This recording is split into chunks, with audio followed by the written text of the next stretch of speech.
सारा क्षणिक है और आत्मा एक नित्य है।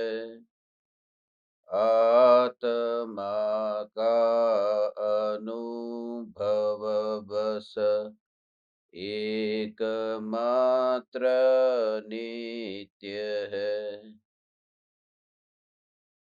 कहा न राज को कर नमन, करो महान यह काज। आप्त ज्ञान की प्राप्ति है, मंगलमय सुख साज। मंगलमय सुख साज।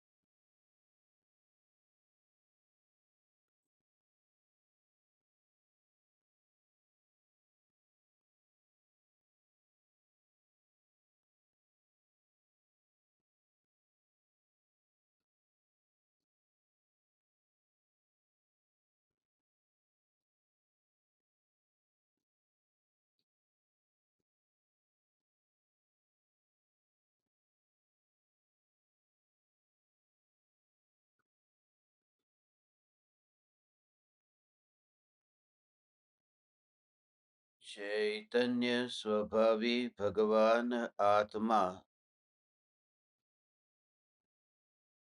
अनादि अनंत शुद्ध चैतन्य मात्र है। ज्ञान मात्र है। मैं शुद्ध चैतन्य मात्र, ज्ञान मात्र, भगवान आत्मा हूँ।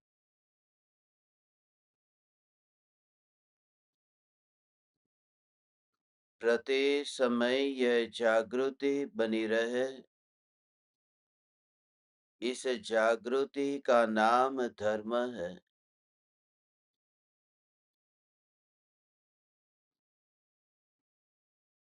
अनादि काल से प्रकट नहीं हुई ऐसी आत्म जागृति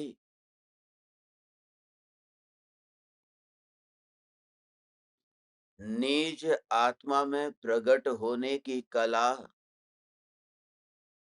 यह ग्रंथाधिराज समय सार सिखाता है।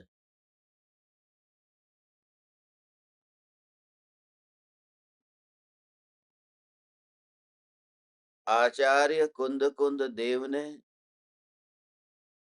आत्मानुभूति प्रमाण से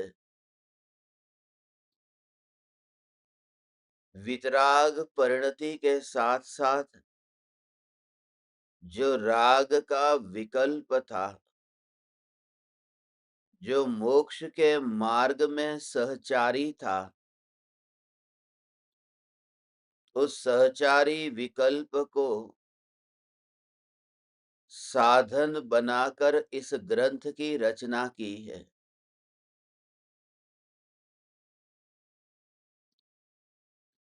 जीवाधिकार में जीव और अजीव के बीच भेद बताया है कि जीव अस्थि की अपेक्षा से कैसा है और नास्ति की अपेक्षा से कैसा है। अनादि काल से निगोद में था, कुछ विचार करने का सामर्थ्य नहीं था, मन नहीं था, विचार करने की शक्ति नहीं थी।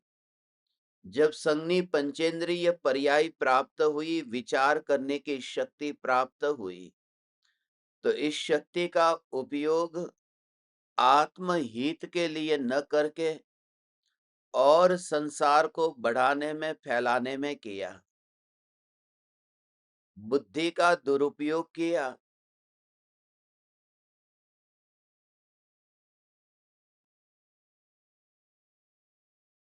पशु की तुलना में मनुष्य का ज्ञान अधिक है और अधिक हो सकता है। इसलिए क्योंकि केवल ज्ञान की प्राप्ति सिर्फ मनुष्य गति से ही होती है। इसलिए क्योंकि मनःपर्ययी ज्ञान की प्राप्ति सिर्फ मनुष्य गति में ही होती है। ये मनःपर्ययी ज्ञान और केवल ज्ञान जैसे ज्ञान, जो मनःपर्ययी ज्ञान तीन कषाय चौकड़ी के उदय के अभाव रूप वितराग परिणति हो तो ही होता है, और केवल ज्ञान समस्त कषायों का अभाव हो तभी होता है। ऐसा मनःपर्ययी ज्ञान और केवल ज्ञान जिस मनुष्य पर्याय में प्राप्त हो सकता है, इस मनुष्य पर्याय में जो ज्ञान है, उस ज्ञान का हमने किस तरह से उपयोग किया है। गृहीत मिथ्यात्व मनुष्य गति के अतिरिक्त बाकी की तीन गतियों में पाया नहीं जाता।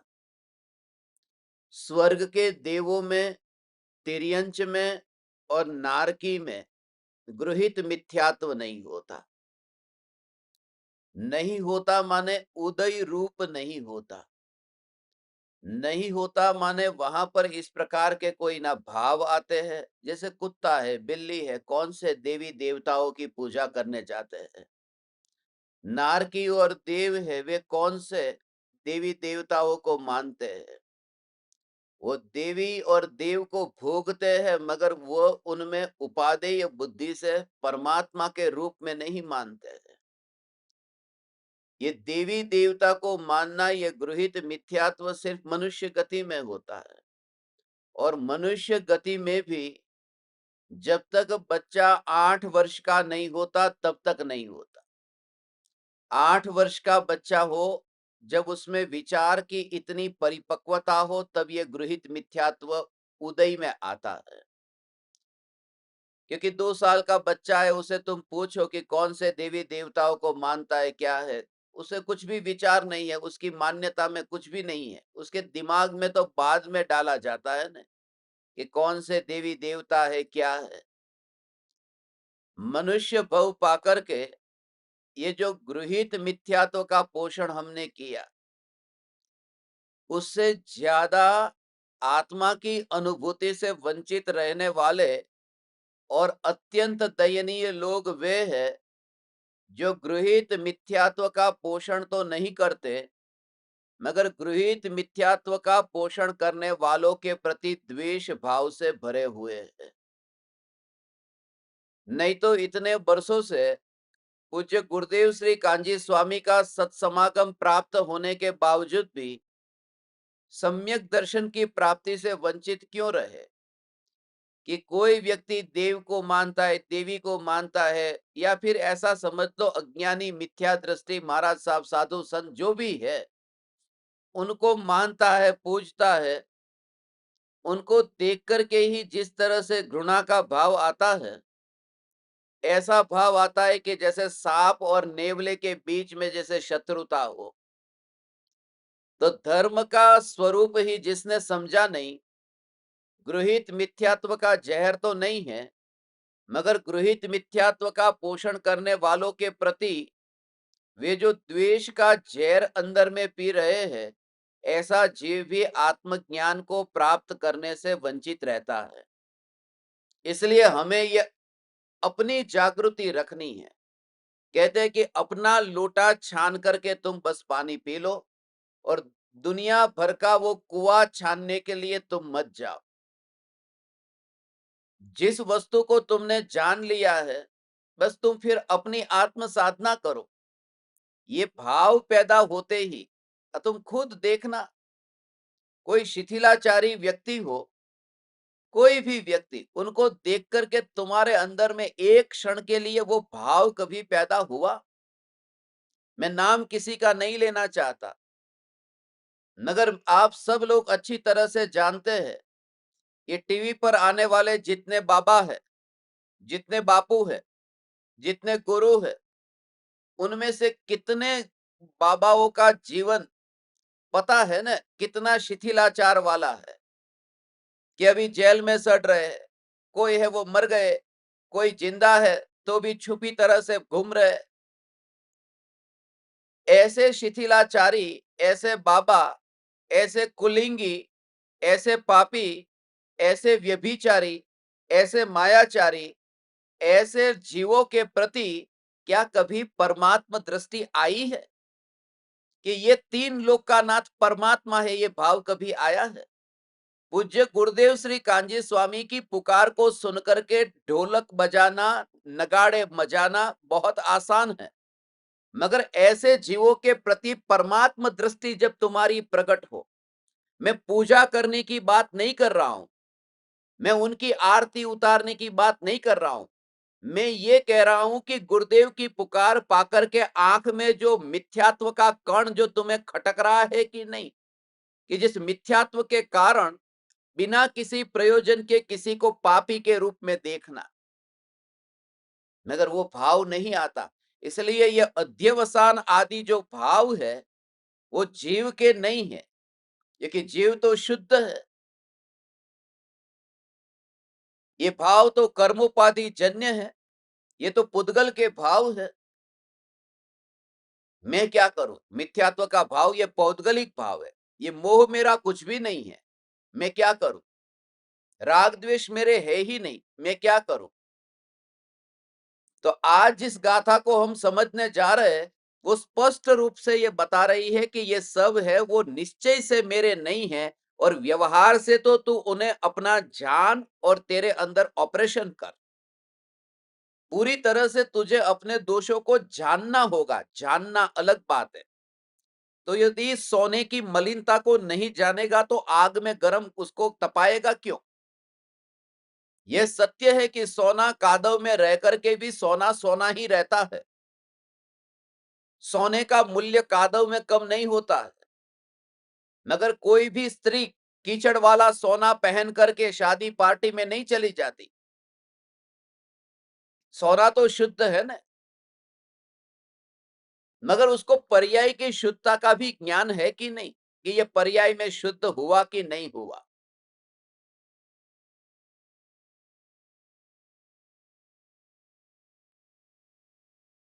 पानी का स्वभाव ठंडा है, अब ठंडा पानी है उसे हाथ लगाओ, मगर अभी वर्तमान में वो आग के ऊपर तप रहा है और तुम्हारे दिमाग में ये भरा है कि ये पानी जो है, पानी का स्वभाव ठंडा है, और तुमने हाथ लगाया, तो तुम्हारी मान्यता तो बिल्कुल सच्ची है कि पानी का स्वभाव ठंडा है, तो हाथ लगाने से हाथ जलेगा नहीं क्या? हाथ नियम से जलेगा, क्योंकि वर्तमान पर्याय में वो गर्म है, उसका स्वीकार करना है। उसका स्वभाव शीतल है। फिर स्वभाव की शीतलता को जानकर के भी हमें लाभ क्या हुआ?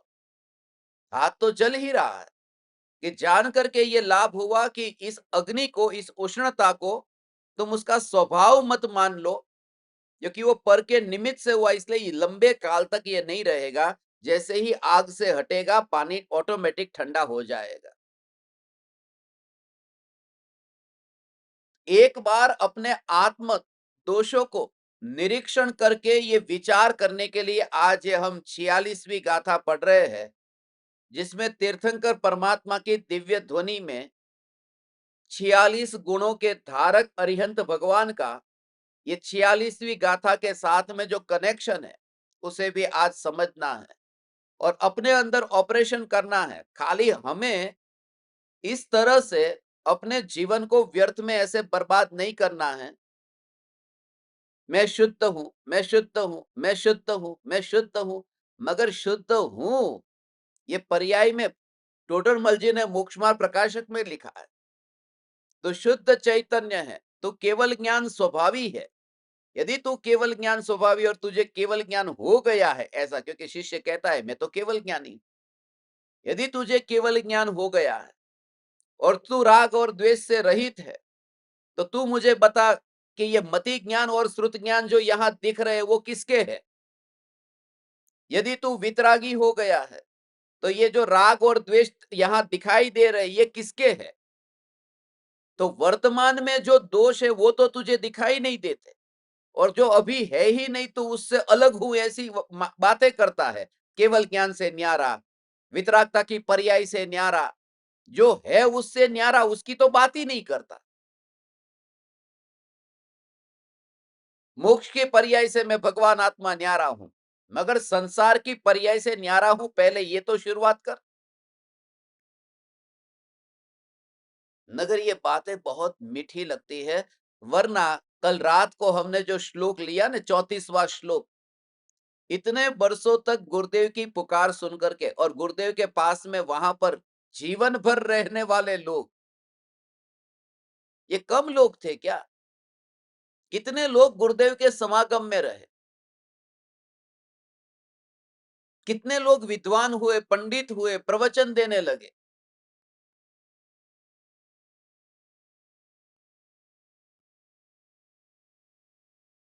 मगर जीवन के अंत तक वे तड़पते रहे। ये सम्यक दर्शन प्रकट नहीं हुआ। क्यों प्रकट नहीं हुआ?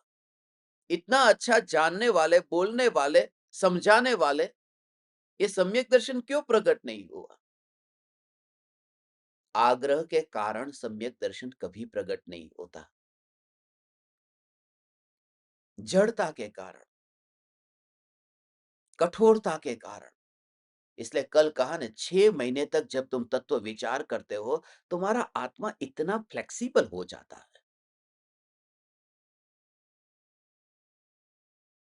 ठीक है, स्वीकार है, स्वीकार है, स्वीकार है। तुम्हारा आत्मा इतना फ्लेक्सिबल होता है। फ्लेक्सिबल का मतलब ये नहीं कि तुम्हारा आचरण गंदा हो जाता है। फ्लेक्सिबल का मतलब है कि तुम जिस परिस्थिति में वहां हो, उनके प्रति तुम द्वेष भाव व्यक्त किए बिना अपना प्रयोजन नहीं भूलते हो। ये राग और द्वेष के भाव आत्मा की पर्याय में है, ये मेरे है और मुझे उनमें ऑपरेशन करना है। मुझे क्रोधादि भावों से मुक्त होना है, बस ये स्वीकार। पहले तो दोष का स्वीकार हो, ये दोष है, इस दोष का स्वीकार तो हो कि मेरी मान्यता में ये त्रिकाली ध्रुव भगवान आत्मा, भगवान आत्मा, भगवान आत्मा ये बोलता हूं, मगर ऐसा जो विकल्प आत्मा में उत्पन्न होता है, इन विकल्पों की उत्पत्ति में मुझे अपनापन कैसा लगता है? ऐसा लगता है ना, आज मेरा चिंतन तो आज सुबह से इतना गहरा चिंतन चला है, क्या कहूं तुम्हें। कभी लगा है ये गहरा चिंतन, वो चिंतन चैतन्य नहीं है। वो चिंतन जो गहरा चला है वो आज चला है, कल नहीं था। और जो अभी आज चला है वो ध्रुव से अलग है। तो पर्याय में चिंतन चलाए, ये ज्ञान में जान। और ध्रुव में ऐसा चिंतन होता ही नहीं है, ऐसी ध्रुव की और दृष्टि रख कि ध्रुव में चिंतन है ही नहीं। मगर ज्ञान में तो जानना है कि जिससे आज व्यर्थ के विकल्पों में मुझे नहीं फंसना है। व्यवहार का व्यवहार की भूमिका के अनुसार वो यदि स्वीकार नहीं होगा, तो जीव कैसे भ्रमित हो जाएगा। इसलिए व्यवहार से ये सब भाव, अध्यवसान आदि भाव, ये जीव के हैं, ये यहां पर बता रहे हैं। ये देखिए,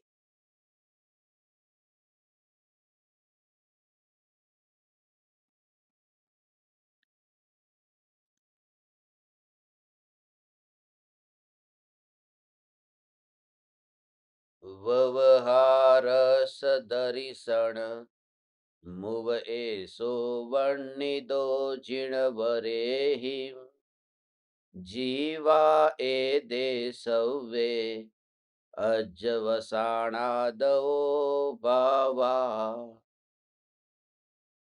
ये सब अध्यवसान आदि भाव जीव है। इस प्रकार जो जिनेन्द्र देव ने उपदेश दिया है, वह व्यवहार नहीं दिखाया है। जैसे घर में बहुत गंदगी हो तो हम कहते हैं कि घर गंदा है। ऐसे ही व्यवहार नहीं से वर्तमान अशुद्ध पर्याय के कारण आत्मा को अशुद्ध माना जाता है, जाना जाता है। आत्मा को अशुद्ध जाना जाता है। ये जानना, ये व्यवहार।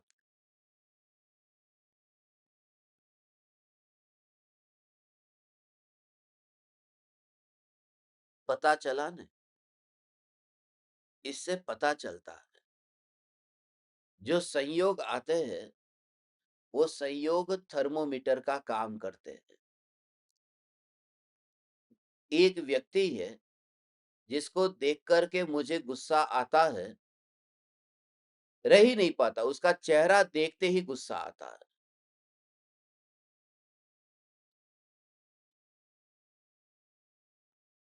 तो उस व्यक्ति से मैं दूर रहता हूं, क्योंकि मुझे गुस्सा उसको देख करके आता है।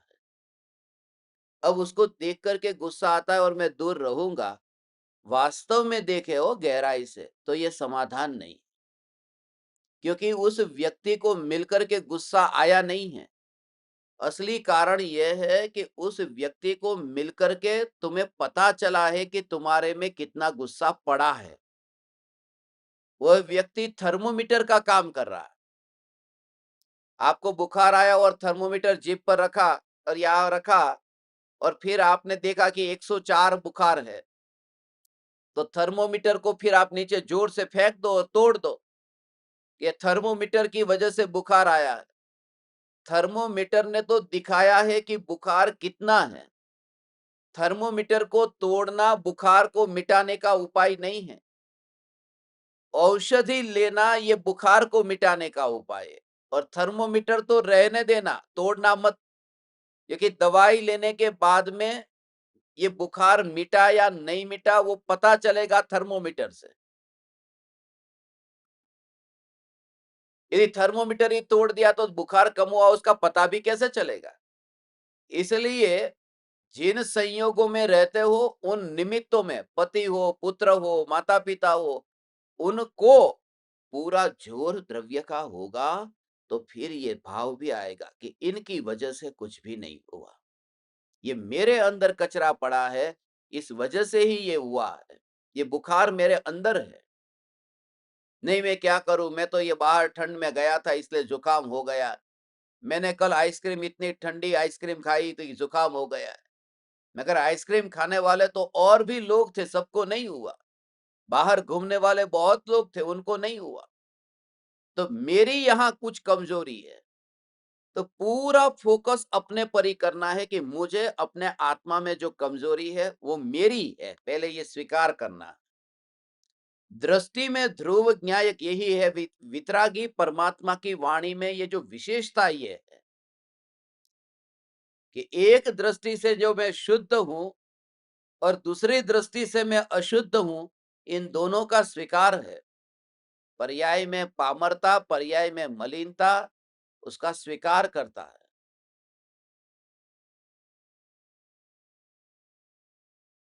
पर्याय में पामरता का स्वीकार करता है, मगर उस पामरता को जानते समय दूसरे की पामरता, दूसरे के अंदर दोष, वह मेरे दोष नहीं है। जैसे ही अपने दोष ज्ञान में जाने कि जानने में तो आ गए, दुनिया में क्या करना पड़ता है भगवान, कि जैसे ही तुमने बुखार आया और तुरंत ही तुम्हें डॉक्टर के पास जाकर के दवाई लेनी पड़ी, कि पहले तो बीमारी का ज्ञान हुआ और फिर दवाई ली। यहाँ पर जैसे ही तुम्हें क्रोध, मान, माया, लोभ, जो भी विकृति है, वो विकृति का पता चलेगा कैसे? वो आकुलता से, वह दुख से, कि ये विकृति है। नहीं तो पता कैसे चला? आकुलतामयी जो भाव है, बस वही विकृति है। क्रोध आया तो सामने वाले को पीड़ा पहुंची या नहीं पहुंची, खुद को तो पीड़ा पहुंची नहीं। गरम गरम पत्थर है, मैं दूसरे को गरम पत्थर फेंकना चाहता हूं कि उसको गरम लगे, उससे पहले मेरे को तो हाथ में गरम लगाना। दूसरे को लगेगा या नहीं लगेगा उसका पक्का भरोसा नहीं है, मगर जब मैं उस गरम पत्थर को फेंकना चाहता हूं तो मेरा खुद का हाथ जलता है। जब मैं अपना क्रोध दूसरे के ऊपर छोड़ता हूं तो दूसरे को कोई फर्क पड़े या न पड़े, मेरे को तो फ़र्क पड़ता है क्योंकि मेरे को दुःख होता है। तो जैसे ही ये क्रोध के भाव से दुःख हुआ और फिर मौन हो जाना। थोड़ी देर के लिए कुछ मत करना, बैठ जाना, कुछ मत करना। दुनिया कहेगी पागल हो गया है। ये क्या कर रहा है? एक ओर से क्रोध कर रहा है, दूसरी ओर से कोने में जाकर के बैठ रहा है, तो बैठ जाना। चुपचाप बैठ जाना। अपनी विकृतियों को ज्ञान में प्रतिबिंबित होती हुई तो मात्र जानना। यहाँ डॉक्टर के पास मत जाना, गुरु के पास में भागना मत। अरे गुरुदेव, मुझे गुस्सा आया। हे गुरुदेव, मुझे गुस्सा आया, क्या करूं? नहीं, वो औषधि नहीं है। औषधि ये है कि गुरु ने पहले से ही तुझे ज्ञान दिया था। अब तो तुझे औषधि लेनी है। औषधि तेरे पास में है। अब तुझे उसे वहां पर घटित करना है। कोने में बैठ जा। ये गुस्सा आया, कुछ मत बोल। न राम राम राम राम, नहीं। महावीर भगवान मुझे माफ कर दो। पार्शनाथ भगवान मिच्छामि दुक्कडम, मुझे माफ कर दो, ये क्रोध कर दिया मैंने। चुपचाप बैठ। ये क्रोध की तारतम्यता जो ज्ञान में झलकती है, बस उस ज्ञान को तो उछल कूद करता हुआ मत देख। ये ज्ञान उछल कूद नहीं कर रहा है भगवान। हे तीन लोक के नाथ, हे चैतन्य, चैतन्य, हे चैतन्य, ये ज्ञान मात्र है, सत्ता मात्र है। ये कोने में बैठ करके तूने ज्ञान को देखा, अनुभव किया, यह ज्ञान। थोड़ी देर पहले क्रोध आया था, तो उसमें तो फिर देखेगा क्रोध आया था कि हाँ आया था, मगर ज्ञान क्या कर रहा था? ज्ञान क्या कर रहा था? उस समय ज्ञान क्या कर रहा था? इस ज्ञान के स्वभाव को देख। कल तुझे क्रोध का भाव आया था, कल तूने गिलास को जोर से फेंक करके तोड़ दिया था। उस समय ज्ञान क्या कर रहा था? मात्र था। कल तुझे काम का भाव आया था, बच्चा पैदा हुआ, तो उस समय ये ज्ञान क्या कर रहा था? विकृति के काल में ये ज्ञान क्या कर रहा था? मात्र सत्ता स्वरूप है, था, था, था। ये सत्ता स्वरूप वो निर्लेप ही था।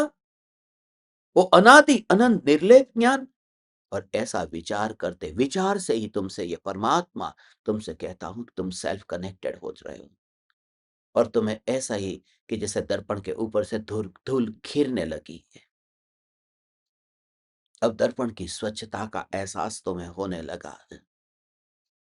और अब जब तुम उठोगे फिर तुम गिलास फोड़ोगे, चिंता मत करना। 25 बार फोड़ोगे, 50 बार फोड़ोगे, फूटेगा। उसकी चिंता मत करना, मत करना उसकी चिंता। वो जो मूल जोर है, मूल जोर है वो सत्ता मात्र पर। ये सत्ता बस। क्यों? क्योंकि वो धूल है। वो धूल वो दर्पण के कारण नहीं है। धूल आई है सो आई है। दर्पण ने उसे आमंत्रण नहीं दिया। जितनी जितनी जितनी जितनी ऐसी स्पर्शना होती जाएगी, दर्पण स्वच्छ है। कोयले के ऊपर राख लगी है, मगर वो कोयला जल रहा है, दिखाई नहीं देता है। ये कि राख से ढंका हुआ है। अब मुझे उस राख को दूर करना है। क्या करूं? आवरण को हटाना है। तू हाथ लगा के पहले देख कि कोयला जल रहा है कि नहीं। और तुझे अनुभव होगा, राख के आवरण में भी कोयले की उष्णता का अनुभव हो सकता है। हटाने की जरूरत नहीं है कि पहले राख हट जाए फिर मैं गर्म का अनुभव करूं। तो इसका अर्थ यह है कि जब क्रोध, मान, माया, लोभ की विकृति आत्मा में हो, तो भी स्वभाव की अनुभूति हो सकती है, 100% हो सकती है। तो चिंता मत कर। मगर ये राग द्वेष को दूर नहीं करना है, वितरागी नहीं होना है। कोयले को बिना राख का नहीं करना है। मगर उसका उपाय क्या है? तू गर्म का अनुभव कर बस। जितना जितना तू छूते हुए गरम गरम गरम ये अनुभव करेगा, राख तो खिरती जाएगी। जैसे ही छूते हैं ना कोयले को, तो कोयले के ऊपर जो राख लगी थी वो तो खिरती जाती है। लक्ष्य क्या है? राख को खिराने का नहीं है। लक्ष्य कोयले का अनुभव करता रहो और राख खिरती जाती है। ज्ञान की अनुभूति ऐसा अंदर का भाव है भगवान। अंतर का भाव है। न्याय की अंतर की, और वो उंगली है ने जो छूने जाती है कोयले को, वो तो बाहर से, यहाँ कोयला है और वो उंगली यहाँ से गई ने, अभी आधा मीटर दूर, फिर और नजदीक आई। अब और नज़दीक आई, अब तो 1 सेंटीमीटर दूर और अब छू लिया। ये अनुभव करने वाली उँगली ऐसी गई न तब राख खिर गई ऊपर से। मगर यहाँ क्या है कि जो उँगली जो छूने जाती है, ये जो अनुभव करने वाली है, वो अंदर ही है। राग तो बाहर है, अनुभव करने वाली और अनुभव में आने वाला, ये भगवान आत्मा ओ हो! ये अंदर ही अंदर परिणमन होता है और राग का आवरण बाहर से घिरता है। राग को छुए बिना, यहाँ तो राग को थोड़ा तो छुआ ने, बीच में आई ने, वो उसको पास करके गया ने अग्नि के पास में ये हाथ, राग को छूता हुआ अग्नि के पास में गया। मगर ओ हो! ये ज्ञान अपने को ही अंतर में अनुभव करता है, तो राग को छुए बिना ही अपनी अनुभूति में जब मस्त होता है तो क्या होता है भगवान कि उस समय ज्ञान ज्ञान में अनुभव में मस्त होने पर ये पत्नी आई, ये विकल्प कहाँ है? क्योंकि अनुभव ज्ञान। ये पुत्र आया, अनुभव क्या हुआ? ये तो ज्ञान। ये धन आया, ये अनुभव क्या हुआ? ये तो ज्ञान। तो पुत्र ऐसा विकल्प हुआ, पुत्र ये मेरा पुत्र, ये विकल्प हुआ, राग हुआ। पत्नी मेरी, ये विकल्प हुआ, राग हुआ। तो राग होता था, यहाँ तो ज्ञान अनुभव में आ रहा है, ऐसी मस्ती में मस्त होने पर ज्ञानी ने राग को छोड़ा ही नहीं होता है। ज्ञानी राग को छोड़ता थोड़ी है, वो ऐसी मस्ती में अंदर में समा गया है, जहाँ न पकड़ने का न छोड़ने का कोई विकल्प ही नहीं है। ओ हो! આવું છે સ્વરૂપ ભગવાન। हो। राग का जो विकल्प है उस राग के विकल्प को मैं भगा दूं छोड़ दूं ये भाव नहीं है, हाँ? वो तो निर्विकल्प चैतन्य सत्ता है। આ વાત જે છે ને એટલી સૂક્ષ્મ વાત છે જેને અંદરમાં કનેક્શન મળે એ જીવ સમ્યક દર્શન પામ્યા વગર ન રહે। You come closer closer and closer, तुम और नजदीक आ जाओ, तुझसे कह रहा हूं भगवान, ये गजब की बात कह रहा हूं। तू ध्यान से सुन, अभी तू ध्यान से सुन।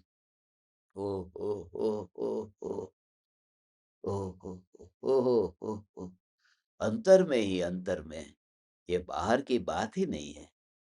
अंतर में ही अंतर में अनुभव होता है, कोई बाहर से छू करके बाहर से छूने वाला नहीं है। ये ऐसा है, जो अंदर में चैतन्य परमात्म तत्व है, उसी से ही यही चैतन्य सत्ता जानने में आई। ओ ओ और बीच में जो आवरण है, उस आवरण का कोई विकल्प नहीं है। आवरण को छुए बिना हो, आवरण से पास हुए बिना। यहाँ तो कोयला है, उसके ऊपर राख है और हाथ जब गया तो राख को ऐसा छूने गया तो थोड़ी खिरी। छूना तो पड़ा ना राख को, हाथ में थोड़ी चिपकेगी ना। कोयले की उष्णता को छूने जाएगा तो इधर हाथ में थोड़ी राख चिपकेगी। ओ हो। मगर ये बात कैसी है मालूम है? एक दिया जल रहा है, ज्योति जल रही है और बाहर उसका धुआँ भी है।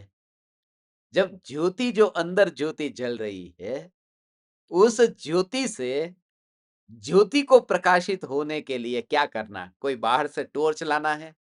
टॉर्च की ज़रूरत नहीं है। ज्योति से ज्योति प्रकाशित हो रही है। जब ज्योति से ज्योति प्रकाशित हो, ज्योति से ज्योति प्रकाशित हो, उसके लिए धुएँ को छूना ज़रूरी है ज्योति को? कि पहले धुएँ को छू कर के आओ, फिर ये ज्योति से ज्योति प्रकाशित हो। ओ हो, ऐसा है भगवान। ओ हो, हो। कमरे में जो बल्ब जलता है, तो ये बल्ब कमरे में जल रहा है। उस जलते हुए बल्ब का पता कैसे चला? वो जलते हुए बल्ब से चला। मगर उस घर में जो वहाँ पर कोने में जाले है, जाले लग जाते हैं ना, तो दीवार के ऊपर वहाँ पर छत में वो जाले, तो वो जो बल्ब है उसका जो प्रकाश है, उस प्रकाश को पहले तो वो जाले को छूने जाना पड़े और फिर वहाँ पर आकर के फिर वो बल्ब से बल्ब दिखाई देगा। पहले जाले से कुछ रिश्ता तो बनाए। ऐसा स्वरूप है कि जाले से रिश्ता बनाने की ज़रूरत नहीं है क्योंकि बल्ब में वो शक्ति और स्वभाव है और वो अपने में रह करके वो अपने को प्रकाशित करता है। ओह हो! ये ज्ञान ऐसा है भगवान, इसलिए ज्ञानी दिखाई देता है कि ये हो कि ये विकल्प वाले ज्ञानी हैं, ये विकल्प वाले ज्ञानी, और जिनकी दृष्टि में इतना तेज आया हो, वो संकुचित दृष्टि वाला कैसे हो सकता है? ऐसा। हो। ऐसी दृष्टि, विराट दृष्टि। ओह! ज्योति, ये ज्योति। ओहो! ऐसा स्वरूप है भगवान, समझ में आ रहा है? ये तो हो, कितना उसका भाव है। ज्ञान से ये ज्ञान प्रकाशित हुआ, और उसमें कहीं पर भी ओ भगवान, जब धुएं के पास में नहीं जाना पड़ा। हम्म, धुएं के पास में नहीं जाना पड़ा। और धुआं और ज्योति, इन दोनों का कैसा है? इधर है ज्योति, इधर है धुआं, और इधर है ये मिट्टी का दिया। तो मिट्टी का दिया तो अकेला भी रह सकता है, मगर ज्योति होगी तो धुआं होगा। वो धुआं अपने आप नहीं होगा, वो जहां दिया जल रहा है वहां पर धुआं हो रहा है। तो जो जहां जल रहा है दिया, वहां पर धुआं हो रहा है, तो भी तो भी ज्योति को उस धुएं से कोई अपेक्षा नहीं। जब उस धुएं से भी अपेक्षा नहीं है, नजदीक का रिश्ता तो ज्योति का ऐसे देखे तो धुएं से है, मिट्टी से नहीं। देखिए, मिट्टी तो उसके बिना भी रह सकती है, धुआं नहीं रह सकता। तो ये राग और द्वेष के जो भाव है वह धुएं की तरह है। ये देह है, ये देह मिट्टी के दिए की तरह, मिट्टी का कोड़ियों। और ये जो ज्योति है वो ज्ञान ज्योति। इस ज्ञान ज्योति से, ऐसा भगवान, ये ज्ञान ज्योति से ये धुआं जो है वो धुआं प्रकाशित होता होने पर भी, ये प्रकाशित ज्योति से ज्योति प्रकाशित हो रही है। और इतनी जब तन्मयता होती है कि ज्योति से ज्योति प्रकाशित होती है, तो लक्ष्य बदल गया। मना नहीं करने जाता, ऐसा है। ओ हो, लक्ष्य बदल गया, ऐसा है। वो जोर पूरा ऐसा आता है? अंतर में अतीन्द्रिय आनंद का सागर उछले, ऐसा कनेक्शन मिल जाता है भगवान। ओ हो, लक्ष्य की बात है ना ये तो। तुम कमरे में वहां पर खड़े हो, सामने दर्पण है, और तुमने अपना चेहरा ऐसा दर्पण में देखा। जैसे ही तुम गए और दर्पण में चेहरा देखा, तो तुम्हारे पीछे दीवार है कि नहीं है? तो तुमने कभी शिकायत की? खबरदार दर्पण, कि मेरे पीछे जो दीवार है उस दीवार को तूने प्रतिबिंबित किया तो। यहाँ मैं आया हूँ, तेरे को खरीद कर लाया हूँ, इतनी कमाई की, खर्चा किया, इतने दिनों से तुझे मेरे घर में रखा, और जब मैं वहां तेरे सामने आता हूँ तो मेरे साथ साथ में ये दीवार को भी प्रतिबिंबित क्यों करता है? ये शिकायत कभी की? क्यों नहीं की? क्योंकि विकल्प ही नहीं आया कि दीवार भी प्रतिबिंबित हो रही है। अब आएगा जब देखोगे तो, घुसा दिया दिमाग में। वो विकल्प ही नहीं आया कि दीवार प्रतिबिंबित हो रही है। क्यों? क्योंकि हमारे में इतनी ताकत है कि जो प्रयोजन जिसका है वो ही देखे, और अप्रयोजन है उसको एक और करने दे, पड़ा रहने दे। तो जो ज्ञान की ज्योति से ये टेबल कुर्सी प्रकाशित होते हैं, मगर ज्ञानी शिकायत नहीं करता, ये क्यों प्रकाशित हो रहे? क्योंकि लक्ष्य न्यायक का होने से न्यायक प्रकाशित हो रहा है, ऐसी जागृति के कारण ज्ञानी यहाँ पर होकर के भी यहाँ का वासी नहीं है। ये तो थोड़े टाइम पे सिद्धशिला पर जाकर के विराजमान होने वाला हूँ, यहाँ का नहीं। हो, कल भगवान के दर्शन करने गया दिगंबर जैन मंदिर में, हैदराबाद में प्रवचन था ना। ये सोनगढ़ का मंदिर है, सोनगढ़ में सब लोग, सोनगढ़ के लोग, वहां पर सोनगढ़ का मंदिर है हैदराबाद में। तो वो भगवान के पास में गया, भगवान के पास में भगवान को हाथ जोड़ा। पहला भाव ये आया कि ये गलत जगह पे आ गया हूँ। ओहो, यहाँ पर गलत जगह पर हूँ। हे वितरागी परमात्मा, हाँ, मैं जो यहाँ हूँ ना, मैं यहाँ का नहीं हूँ, ऐसा हो। हाँ, कैसा लगे? मैं इस पार्टी में, इस पार्टी का नहीं हूँ। मेरी जगह वो है जहाँ आप बैठे हैं। हो। मैं उस जगह पर बैठने वाला परमात्मा हूँ, ये तो गलत जगह पे बैठा हुआ हूँ। अंदर से ऐसा बल तू ला के, ऐसा परमात्मा। मैं संसार में घूमने वाला परमात्मा नहीं हूँ। ये हीनता छोड़ दे, ये तुझसे कहता हूँ, तू शिला पर विराजमान होगा। ये हीनता का भाव, नीचा भाव, ये भाव, ओ हो, ये पाप का भाव। हम्म, मांसाहारी जीव, ऐसा जीव, अरे वो तीन लोक का नाथ परमात्मा, वो दृष्टि तुम्हारी कब बदलेगी? इस वजह से कहता हूं, दृष्टि कैसे कब बदलेगी?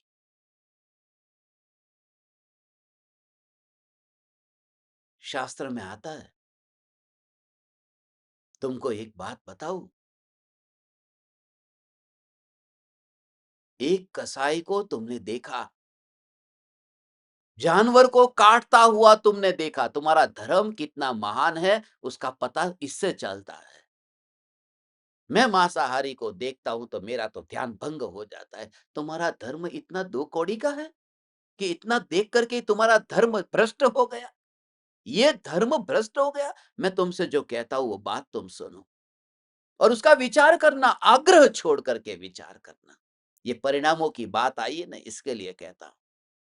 एक कसाई है जो बकरे का वध कर रहा है और तूने मंदिर जाते समय बीच में वो दुकान आती थी उसकी और तूने देखा, अरे मांस बेच रहा है, तो आगे चला गया। इतना क्रूर, और कभी कभी किसी का चेहरा छप जाता है दिमाग में।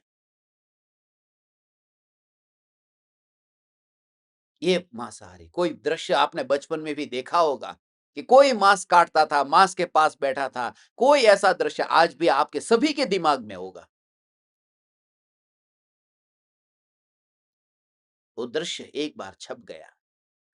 अब वो व्यक्ति जो है, जिसको देख रहे हो, आप चले गए और दिमाग में यही है कि वो पापी, वो पापी।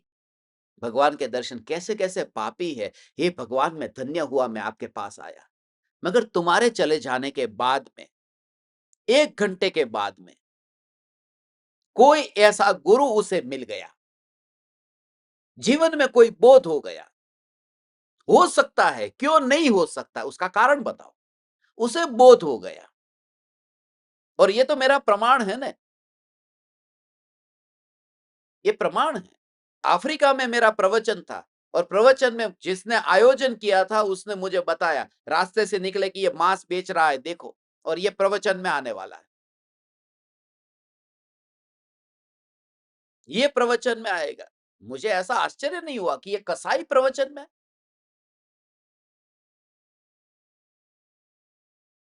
क्रिसमस के दिन थे, वो डेट भी मुझे याद है, 25 दिसंबर का दिन था।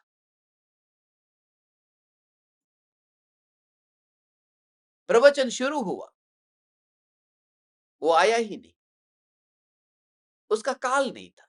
उन्होंने, जिन्होंने बड़ी बड़ी बातें की थी, ये भी आने वाला, आया नहीं। वो बोला कि अभी हमारा सीजन का टाइम है। कितना गंदा लगेगा तुम्हें ये सुनना, मेरी सीजन का टाइम है, मांस बिकता है। वो 15 मिनट के बाद में आया, प्रवचन में आया 15 मिनट के बाद में, और जो प्रवचन उसने सुना है, उस दिन से लेकर के आज की डेट तक मैं उनसे परिचित हूं। वो उस दुकान के रास्ते पर नहीं गया है, वापिस दुकान ही नहीं गया। कौन संभाल रहा है, क्या कर रहा है, क्या चल रहा है, कुछ नहीं पता। तुम कैसे ये धारणा दिमाग में बांध करके बैठे हो, ये मांसाहारी? उसके भाव में परिवर्तन आया, कोई योग मिल गया है। और 1 घंटे पहले जो उसको देखता, वो कोई सोच सकता था कि ये व्यक्ति शाकाहारी होगा, ये व्यक्ति मांस का त्याग करेगा, ये दुकान को छोड़ देगा?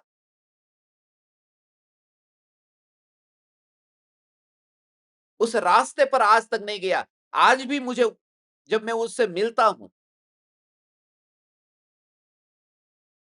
कि ऐसा पापी व्यक्ति नहीं, पापी नहीं है वो, पापी मेरी नजर ऐसी है।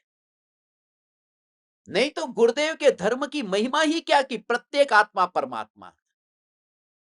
और उस व्यक्ति का ऐसा हुआ कि वो कसाई की बात तुमसे कह रहा, मैंने देखा कि अरे ये तो मांस की दुकान पर बैठा है, और मैं गया मंदिर, भगवान के दर्शन कर रहा हूं, बार बार वो याद आ रहा है, जिसको देख करके आया, पापी पापी पापी पापी पापी पापी पापी। 1 घंटे बाद उसको कोई गुरु मिले, उसका जीवन पलट गया, वो भद्र जीव हो गया। क्यों नहीं हो सकता? वो भद्र जीव हो गया और उसकी मृत्यु हुई। उसने सदगुरु का योग पाया, मृत्यु हुई और विदेह क्षेत्र में जन्म हुआ। 123 जीव विदेह क्षेत्र में भद्र मिथ्या दृष्टि जन्म लेने वाले हैं, आगम का प्रमाण। 123 जीव, उसमें 3-3 हजार बरस के टुकड़े हैं। पहले में 64 जीव जाएंगे, पहले 3 हजार बरस में, बाद के 3 हजार बरस में फिर 32 जीव जाएंगे, फिर बाद के 3 हजार में फिर 12 जीव, 64, 32, 12, 8, 4, 2 और 1, ऐसे 21 हजार बरस का पंचम काल, 60 टुकड़े में 123 जीव। अभी पहला टुकड़ा चल रहा है, 3 हजार बरस अभी कहां पूरे हुए पंचम काल के। कोई ऐसा जीव वहां पहुंच गया, सिमंदर भगवान की, और ऐसा जीव होगा जो यहां से मर करके विदेह क्षेत्र जाएगा और वहां पर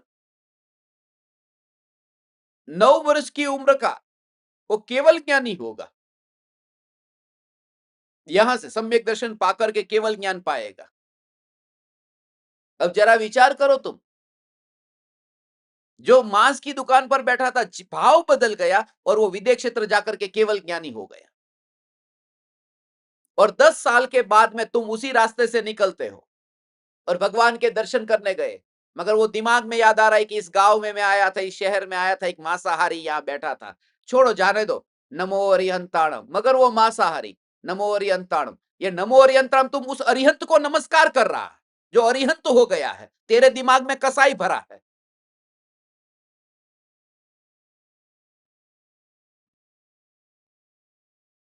ये जो दिमाग में खोपड़ी में भूसा भरा है, उस भूसे को निकालने के लिए मैं पैदा हुआ हूं।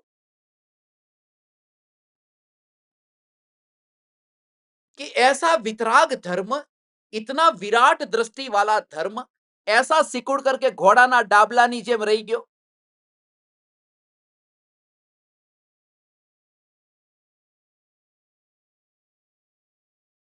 और एक एक बात जो तुमसे कह रहा हूं, ये जीवन की असली बात से, आगम के प्रमाण से, तुम भी आगम लाओ मेरे पास में, मैं तुम्हें बताऊं। तो दृष्टि क्यों नहीं छोड़े हम फिर?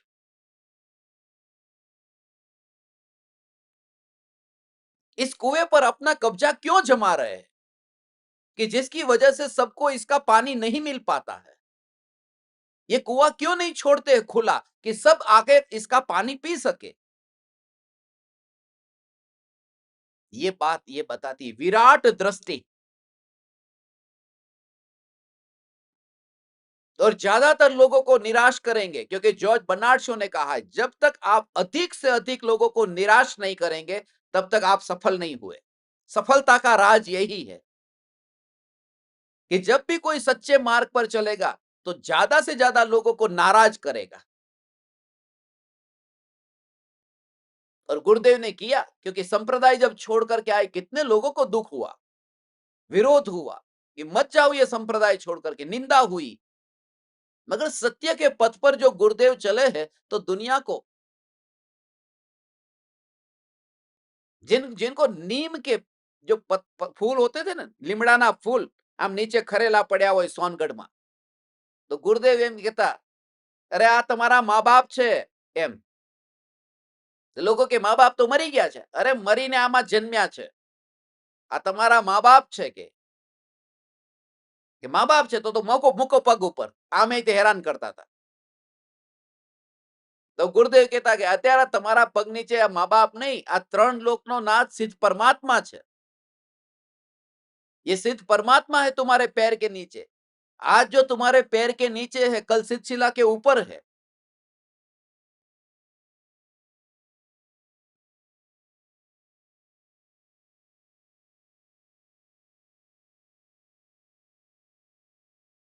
किसे तुम शराबी कहोगे, किसे तुम मांसाहारी कहोगे, किसे तुम पापी कहोगे? प्रेरणा लेकर के उल्लास बढ़ना चाहिए। प्रेरणा लेकर के एक दृष्टांत मिलना चाहिए कि आज एक व्यक्ति जैन को भी, जो आलू खाने वाला जैन है, उसको आलू नहीं छुड़ा सकता है।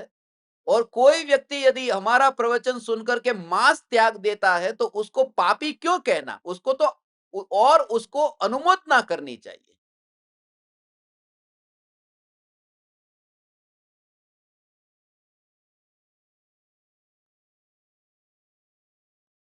कोई भी व्यक्ति मांस खा सकता है। आप विमान में बैठे, आपके बाजू में अब 18 घंटे की 20 घंटे की फ्लाइट लेकर के अमेरिका जा रहे हैं।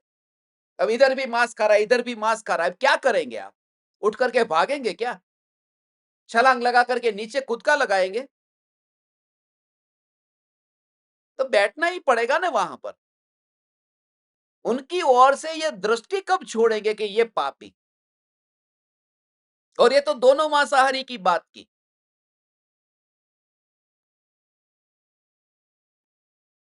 मगर एक शाकाहारी और एक मांसाहारी हो तो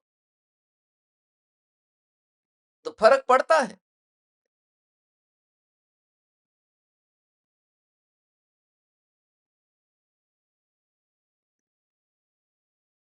मैं आप सभी ज्ञान दीपकों से, आप परमात्माओं से ये खास निवेदन करता हूं, धर्म को जो पाया है हमने,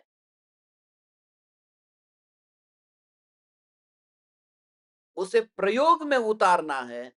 खाली बोल वचन करके, मीठी मीठी बातें करके गुरुदेव का नाम बदनाम नहीं करना है। जिन गुरुदेव ने हमें ये समझाया है, प्रत्येक आत्मा परमात्मा है। मैं थोड़ी ये कह रहा हूं कि तुम अपनी बेटी की शादी उस मांसाहारी से कराओ। मैं तो ये कह रहा हूं कि कोई मांसाहारी बैठा है तो कम से कम उसको उस पापी क्यों, ऐसी धारणा से क्यों देखना है? हमारा भूतकाल ऐसा था। क्या तुम्हें पता है कि भूतकाल में हम कहां थे? कोई सोच भी सकता था? आधा घंटा पहले क्या, 5 मिनट पहले, अरे 1 मिनट पहले, कुछ सेकंड पहले, कि ये शेर सम्यक दर्शन पाएगा, जब वो हिरण को मार के खा रहा था तो। और मरा हुआ हिरण नहीं था, जिंदा हिरण था।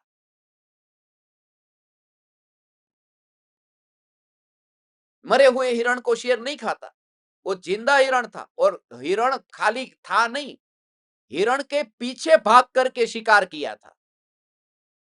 क्योंकि हिरण सामने से तो आया नहीं है कि लो महाराज, आपके लिए मैं आ गया हूं। तो जब भी कोई जानवर को मारने को आएगा, तो शेर जब पकड़ने गया, महावीर भगवान की बात कर रहा हूं, शेर के भाव में, तो हिरण इतना भागा है, उसने अपनी जान लगाई है कि बचूं कैसे भी करके। और हिरण को पकड़ने के लिए शेर ने पीछा करके कैसे भी करके पकड़ा है और मार डाला है और खाया है, मुंह में मांस है। ये मेरे घर के लिखे गए शास्त्र नहीं है, ये तुम खुद पढ़ो, अपनी बुद्धि को, अपनी दृष्टि को फैला करके। कोई सोच सकता है कि ये शेर थोड़ी देर पहले ऐसा कर रहा है, जो दौड़ रहा है ऐसा हिरण को पकड़ने के लिए, अंतर मुहूर्त के बाद में उसकी परिणति ध्रुव को पकड़ने के लिए अंदर दौड़ेगी। कैसे पहचानेंगे हम?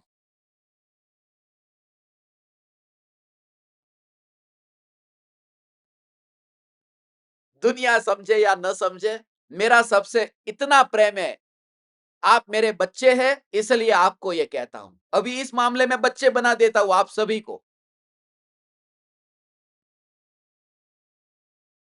कि मेरे बच्चे इतने संस्कारी हो कि अपना लोटा छान करके पानी पिए,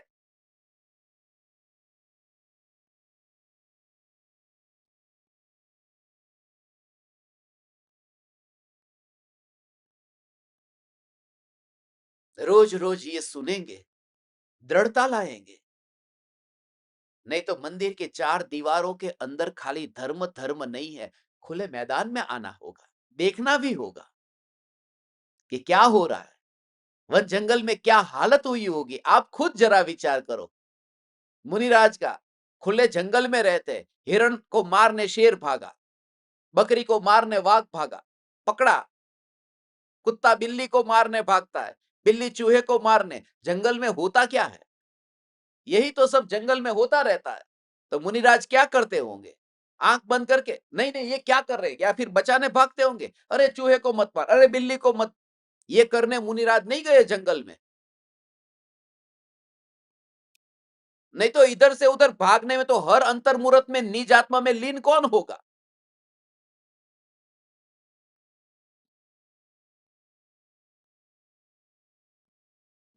तो किसी भी प्राणी के प्रति कोई विरोध भी नहीं होता।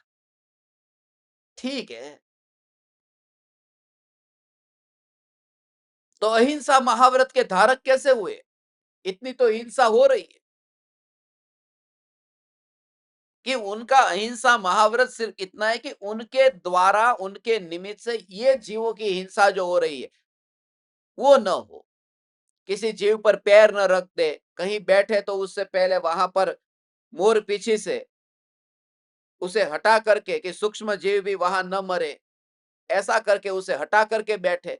ये वो व्रत का पालन करते हैं। दोष आत्मा में है, है। मैं स्वीकार करता हूं, हे परम कृपालु देव, मेरे में दोष है, मगर मैं इतना विराट दृष्टि वाला हूं कि जगत में जहां आलू और प्याज में परमात्मा है, आलू और प्याज में तो छोटे छोटे जीव होते हैं, कहां परमात्मा है? आलू और प्याज में परमात्मा हो, तीन लोक का नाथ परमात्मा। आलू में, आलू के एक छोटे से कण में अनंत जीव, वो परमात्मा। अनछने पानी की बूंद में, अरे वो तो छोटे छोटे जीव है।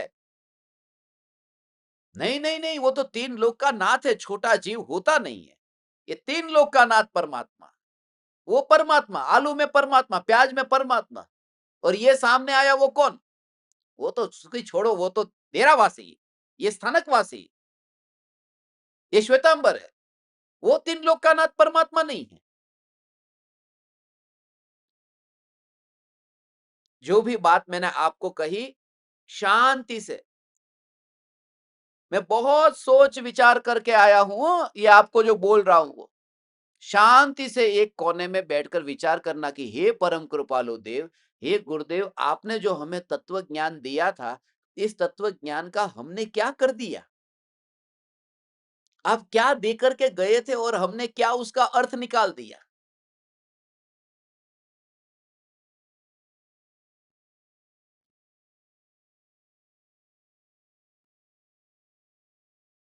ऐसा इसका भाव है।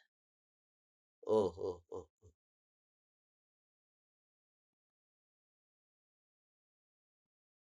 है, ऐसा इसका भाव।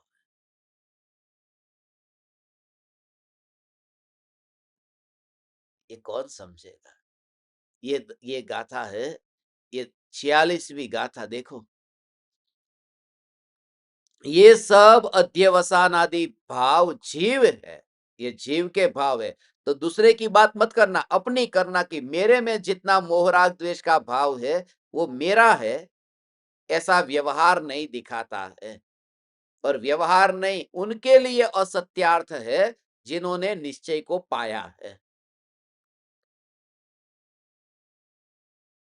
जहां अधूरी दशा है उनके लिए वह व्यवहार अवलंबन लेने योग्य है। जो दुर्बल को लाठी हस्तावलंब तुल्य है, ऐसे ही मेरे लिए यह व्यवहार इतना ही उपयोगी है।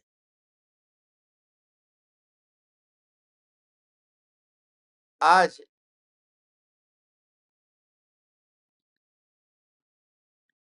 शाम को मैं यहां से पन्नूर के लिए निकलूंगा, तो अपनी जो धर्म सभा है वो शाम को नहीं हो पाएगी, मगर दिन में कभी भी हो सकती है। तो आप कल की तरह ही तैयार रहना।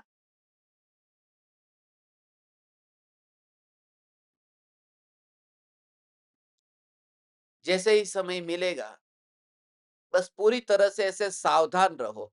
किसी को ऑफिस का काम है, उसकी परतंत्रता है, वो बात अलग है। मगर जहाँ अपनी खुद की दुकान हो, खुद का किचन हो, थोड़ा आधा घंटा पहले कर लो, बाद में कर लो, आधा पौना घंटा जैसे कल अपन बैठे थे, ऐसे फिर बैठ जाएंगे। उससे एक और दृढ़ता आती है। एक संस्कार दृढ़ होता है कि मृत्यु यदि अभी आ जाए तो मैं मौत से ये नहीं कहूंगी, अरे मैं तो कुकर चढ़ा रही थी, मैं तो ये कर रही थी, मौत क्यों आ गई। तो ऐसा विचार करके बस, मैं मानता हूं कि ये आपके लिए कठिन होगा, मगर थोड़ा थोड़ा 15 मिनट आधा घंटा भी आप बैठेंगे, जितना बैठ सके उतना बैठना, छोड़ना हो छोड़ के चले जाना, मगर आज किसी भी समय पर आपको मैं आमंत्रण दूंगा, आप पधारना और इसका विचार करना बहुत गहराई से। जो बात मैंने आपसे कही, ये मलिनता मेरी है, गुरुदेव की पुकार सुन करके किसी भी आत्मा में मैं हीनता का भाव न लाऊं। नौकरानी हो, काम वाली हो, कचरा साफ करने वाली हो, झाड़ू लगाने वाली हो, कोई भी, तीन लोक का नाथ परमात्मा, ऐसा सबके अंदर यदि देखते हैं तो ये पचाया है। नहीं तो खाली बस भगवान आत्मा खाली गुरुदेव की वाणी सुन करके करते रहेंगे तो बस ढोल नगारे बजाते रहो और मनोरंजन करते रहो और फिर बस चार गति के चक्कर काटते रहो। हमें ये नहीं करना है। ऐसे आत्माओं के प्रति भी हम करुणा से भर करके, कि जिन्होंने गुरुदेव की वाणी को जहर बनाया हो, अमृत को जहर बनाया हो, वे भी तीन लोक के नाथ परमात्मा है। वे भी तीन लोक के नाथ परमात्मा है, क्योंकि वह भी पर्याय में दोष है, वह दोष भी दूर हो जाएगा। पर्याय में दोष है, दूर हो जाएगा। पर्याय में दोष तो है ना, पर्याय में दोष तो है ना, पर्याय में तो दोष है ना। ऐसा कहो, पर्याय में ही दोष है ना, तो का ही कर दो। पहले ऐसा कि पर्याय में तो दोष है ना, वो प्रश्न पूछता है। शिष्य कहता है पर्याय में तो दोष है ना, गुरु कहता है पर्याय में ही दोष है ना, द्रव्य में नहीं है। तो का ही करना है, पर्याय में तो दोष है ना, पर्याय में ही दोष है ना। ओहो, चैतन्य समय सार, चैतन्य समय सार, चैतन्य समय सार।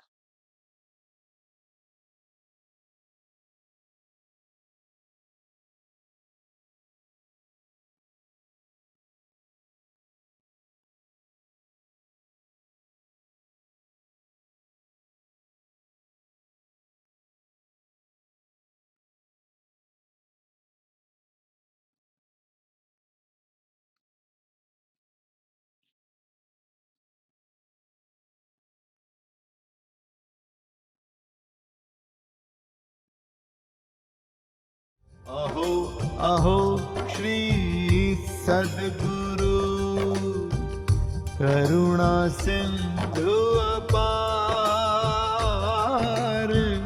इस पामर पर प्रभु किया अहो अहो उपकार,